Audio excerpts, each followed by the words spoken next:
রাষ্ট্রপতি মোহাম্মদ শাহাবুদ্দিনের বাড়িতে রীতিমতো অবৈধ টাকার পাহাড়ের সন্ধান পেয়েছে আইন শৃঙ্খলা বাহিনী। কমপক্ষে 20 কোটি নগদ টাকা, বিদেশি মুদ্রা, স্বর্ণালংকার ও ক্যাসিনো সরঞ্জাম উদ্ধার করেছে। দর্শক, আপনারা এই মুহূর্তে দেখতে পাচ্ছেন সদ্যই বিদায় নেওয়া রাষ্ট্রপতি শাহাবুদ্দিন চুপ্পুর গুলশানের বাসায় কিন্তু সেনাবাহিনী অভিযান চালিয়ে একেবারে বস্তাভর্তি টাকা উদ্ধার করেছে। রাষ্ট্রপতি মোহাম্মদ শাহাবুদ্দিন বাড়ি ঘিরে রেখেছে সেনাবাহিনী। এই যে শাহাবুদ্দিন চুপ্পু, তাকে অবশ্যই গ্রেফতার করে এবং রাষ্ট্রীয় বাহিনীগুলো তাদেরকে এখন তদন্ত করতে হবে। সদ্যই বিদায় নেওয়া রাষ্ট্রপতি শাহাবুদ্দিন চুপ্পুর দুর্নীতির মুখোশ কিন্তু এবার উন্মোচন হয়ে গিয়েছে। কি পরিমাণ টাকা সে কামিয়েছে দর্শক, আমাদের আজকের এই ভিডিওটা দেখলেই কিন্তু আপনি বুঝতে পারবেন, তাও দুর্নীতি করে। আর সেই খোলসে কিন্তু দর্শক আজ প্রকাশ করেছে বাংলাদেশ সেনাবাহিনী কিন্তু অভিযান চালিয়ে এই রাষ্ট্রপতির বাড়িতে। যেটার কিছুটা অংশ বিশেষ দর্শক আপনারা ভিডিও শুরুতেই দেখে কিন্তু বুঝতে পেরেছেন আমাদের আজকের এই ভিডিওটা ঠিক কতটা গুরুত্বপূর্ণ এবং এই অবৈধ রাষ্ট্রপতি দর্শক কত হাজার হাজার কোটি টাকা কামিয়েছে মানুষের দর্শক, কষ্টের টাকাগুলো লুটপাট করেছে। তাই আপনার কাছে অনুরোধ থাকবে দর্শক, আমাদের আজকের এই সম্পূর্ণ ভিডিওটি দর্শক একটু স্কিপ না করে একেবারে শেষ পর্যন্ত দেখবেন, তবে কিন্তু আজকের এই খুবই গুরুত্বপূর্ণ নিউজ আপডেটটির বিস্তারিত আপনি ভালো করে বুঝতে পারবেন। দর্শক, শুরু করবো তার আগে আপনার কাছে ছোট্ট করে একটি অনুরোধ, আপনি যদি আমাদের চ্যানেলের নতুন সদস্য হয়ে থাকেন আশা করি অবশ্যই চ্যানেলটি সাবস্ক্রাইব করে বেল আইকনটি অন করে দিবেন পরবর্তী আপডেটগুলোর জন্য। তাহলে চলুন সম্মানিত প্রিয় দর্শক, চলুন আগে আপনাকে দেখিয়ে নিয়ে আসি আজকের অভিযানে রাষ্ট্রপতির কি মুখোশ উন্মোচন হয়েছে। স্বাস্থ্যগত কারণ দেখিয়ে রাষ্ট্রপতির পদ থেকে মোহাম্মদ শাহাবুদ্দিনের পদত্যাগের পর এবার তার বিচার দাবিতে সরব হয়েছে কয়েকটি রাজনৈতিক দল ও সংগঠন। ইতিমধ্যে জুলাই গণ অভ্যুত্থানে মানবতাবিরোধী অপরাধের অভিযোগে সাবেক দুই রাষ্ট্রপতি মোহাম্মদ শাহাবুদ্দিন ও আব্দুল হামিদের বিরুদ্ধে আন্তর্জাতিক অপরাধ ট্রাইব্যুনালে অভিযোগও জমা পড়েছে। তবে সংবিধান ও বিদ্যমান আইন অনুযায়ী সাবেক রাষ্ট্রপতির বিচার করা সম্ভব কিনা তা নিয়ে শুরু হয়েছে আলোচনা। গত শুক্রবার রাষ্ট্রপতির পদ থেকে পদত্যাগ করেন মোহাম্মদ শাহাবুদ্দিন। এর পরপরই তাকে গ্রেপ্তার করে বিচারের আওতায় আনার দাবি জানায় জাতীয় নাগরিক পার্টি, এনসিপি, বাংলাদেশ খেলাফত মজলিস সহ কয়েকটি রাজনৈতিক দল ও সংগঠন।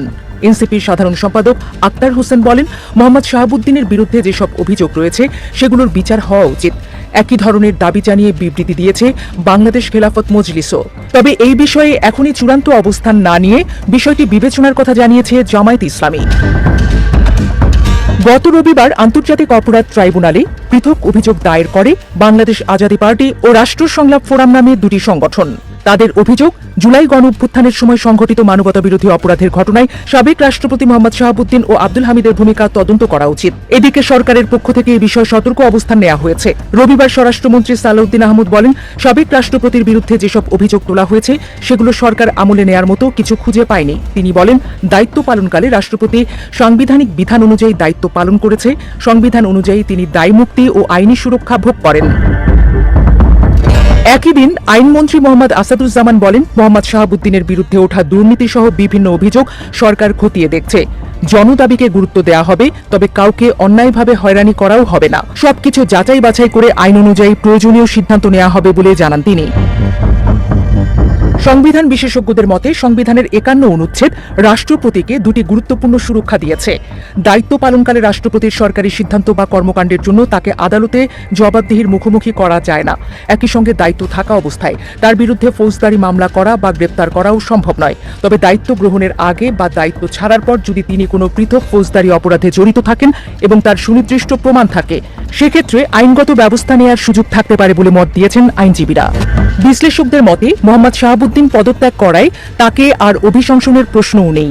তবে তার বিরুদ্ধে দায়ের হওয়া অভিযোগ এবং বিভিন্ন রাজনৈতিক দলের দাবি সরকার কিভাবে বিবেচনা করে সেটি এখন দেখার বিষয়। যদিও এখন পর্যন্ত প্রকাশ্যে তার বিরুদ্ধে কোনো পদক্ষেপের ইঙ্গিত দেয়নি বর্তমান বিএনপি সরকার। বিদ্যমান সংবিধান ও আইনের সীমার মধ্যেই পরবর্তী সিদ্ধান্ত নেওয়া হবে বলে সরকারের দায়িত্বশীল ব্যক্তিদের বক্তব্যে স্পষ্ট হয়ে উঠেছে। শাহাবুদ্দিন চুপ্পু, যিনি রাষ্ট্রপতির পদে আসীন ছিলেন, তিনি যে কোনোভাবেই রাষ্ট্রপতির পদে আসীন থাকতে পারেন না, এই কথাটা আমরা দীর্ঘ সময় ধরে আমরা বলে আসছি। সে অন্তর্বর্তীকালীন সরকারের সময়টাতেই বৈষম্যবিরোধী ছাত্র আন্দোলনের ব্যানারে আমরা আন্দোলন করেছি যে শাহাবুদ্দিন চুপ্পুকে রাষ্ট্রপতির পদ থেকে অপসারণ করতে হবে, কিন্তু তখন সাংবিধানিক সংকটের কথা আমাদেরকে বলা হলো। আমরা আমাদের দাবি কন্টিনিউ রাখলাম। যখন নির্বাচিত সরকার আসলো তখন আমরা বললাম, তখন আর সাংবিধানিক সংকট তাদের পক্ষ থেকে থাকে না, কিন্তু তারপরেও তারা শাহাবুদ্দিন চুপ্পুকে দিয়ে সংসদে বক্তৃতা দেওয়া হলো, আসলে সংসদকে কলঙ্কিত করলো। এই শাহাবুদ্দিন চুপ্পু শুধুমাত্র ফেসিবাদের একজন আইকনটা, তিনি একজন লুটেরা। তিনি ব্যাংক লুট করেছেন, বাংলাদেশে ইসলামী ব্যাংকে তিনি দখল করে ইসলামের হাতে তিনি তুলে দিয়েছেন, বিদেশে বাড়িঘর করেছেন, বিদেশের একটা পার্মানেন্ট রেসিডেন্স তিনি দিয়েছেন। এরকম ধরনের একজন ব্যক্তি, তিনি তো রাষ্ট্রপতি পদে আসীন থাকার মতো যোগ্যতা তার থাকে না। এমনকি 5 আগস্টের পরে শেখ হাসিনা তার কাছে পদত্যাগপত্র জমা দিয়েছে কি দেন নাই সেটা নিয়ে তিনি দুই ধরনের কথা বলেছেন, মিথ্যাচার করেছেন স্পষ্ট। একবার বলেছেন যে তার কাছে পদত্যাগপত্র দেওয়া হয়েছে, আর একবার তিনি বলেছেন যে তার কাছে পদত্যাগপত্র দেওয়া হয় নাই। এখন সেই শাহাবুদ্দিন চুপ্পু, সেটা বিএনপির সাথে তাদের একটা ইন্টারনাল নেগোসিয়েশন, সেই নেগোসিয়েশনের জায়গা থেকে তারা এই সরকার গঠন করার পরে একটা সময় পর্যন্ত তাকে রেখেছে এবং তাকে তারা একটা সেফ এক্সিট দিতে চায়। কিন্তু আমরা যেটা মনে করি যে শাহাবুদ্দিন চুপ্পু গণহত্যার সময়টাতে তার যে ভূমিকা, একটা কমান্ড রেসপন্সিবিলিটির জায়গা থেকে তিনি এইটাকে নিবৃত্ত করতে পারতেন, কিন্তু নিবৃত্ত করার উদ্যোগ নেন নাই, বরং শেখ হাসিনার সহযোগী হিসেবে ভূমিকা পালন করেছেন।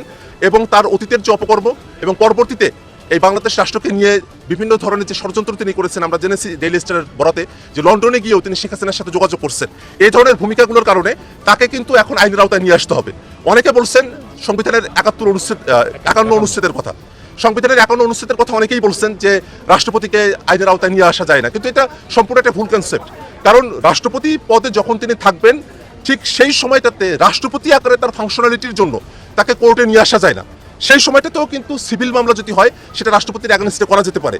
এমনকি রাষ্ট্রপতি পদ থেকে যখন কেউ সরে আসেন তখন কিন্তু তার বিরুদ্ধে সব ধরনের আইনি পদক্ষেপ গ্রহণ করা যায়। এর আগেও এরশাদ যখন রাষ্ট্রপতির পদ থেকে সরে গেলেন 6 দিনের মাথায় কিন্তু তাকে গ্রেফতার করা হয়েছিল। অতএব সংবিধানে একটা সেফটি ছিল, একটা ইমিউনিটি ছিল, সেটা রাষ্ট্রপতি পদে থাকাকালীন সময় পর্যন্ত।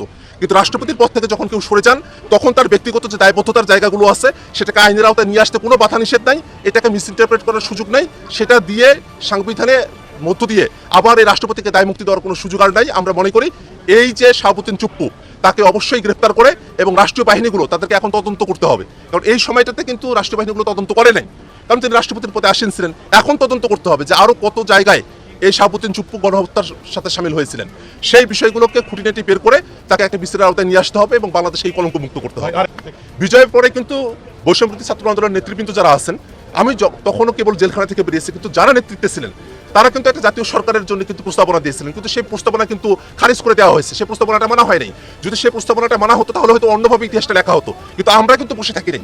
আমরা এই শাহাবুদ্দিন চুপ্পু, সে যে রাষ্ট্রপতি পদে আসীন থাকতে পারে না, তার জন্য সেই ইন্টারিমের সময় থেকেই আমরা কিন্তু আমাদের বক্তব্য উপস্থাপন করেছি, আমরা রাজপথে আন্দোলন সংগ্রাম করেছি এবং প্রত্যেকটা জায়গায় আমরা দেখিয়েছি তিনি তার শপথ কিভাবে ভঙ্গ করেছেন এবং কিভাবে তিনি ফেসিবাদের দোষর হিসেবে ভূমিকা পালন করেছেন।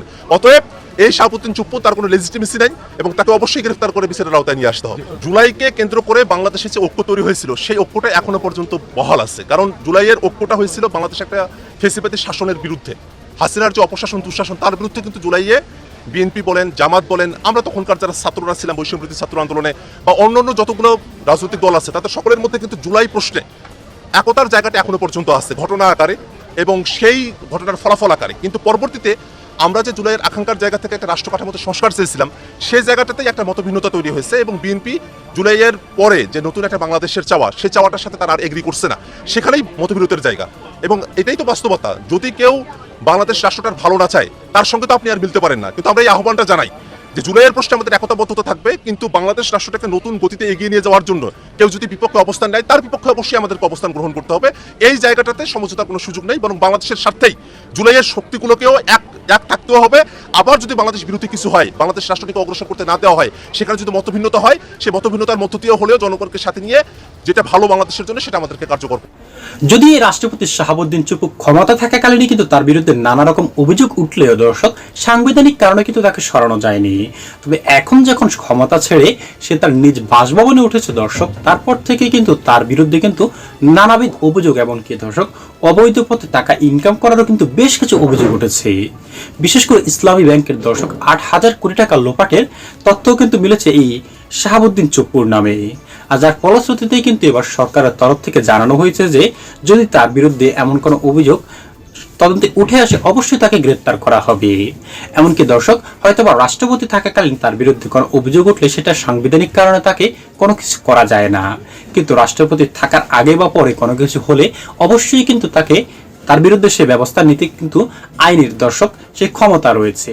আর তাই কিন্তু এখন সকল জনগণই কিন্তু দাবি তুলেছে এই শাহাবুদ্দিন চুপ্পু যে জনগণের টাকাগুলি লোপাট করেছে দর্শক, সেই টাকাগুলি অবশ্যই তার থেকে ফেরত নেওয়া হোক, তাকে গ্রেপ্তার করে, এমনকি তাকে সর্বোচ্চ শাস্তির মুখেও কিন্তু দর্শক ফেলা হোক, এমনটাই কিন্তু সকল জনগণ কিন্তু দাবি করছেন।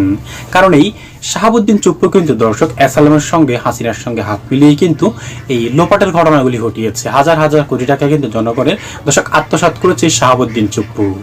সম্মানিত প্রিয় দর্শক শ্রোতা, আপনার কি মনে হয় এই শাহাবুদ্দিন চুপ্পুকে দর্শক গ্রেপ্তার করে তার থেকেই অবৈধ পথে টাকাগুলি দর্শক আত্মসাৎ করা দরকার?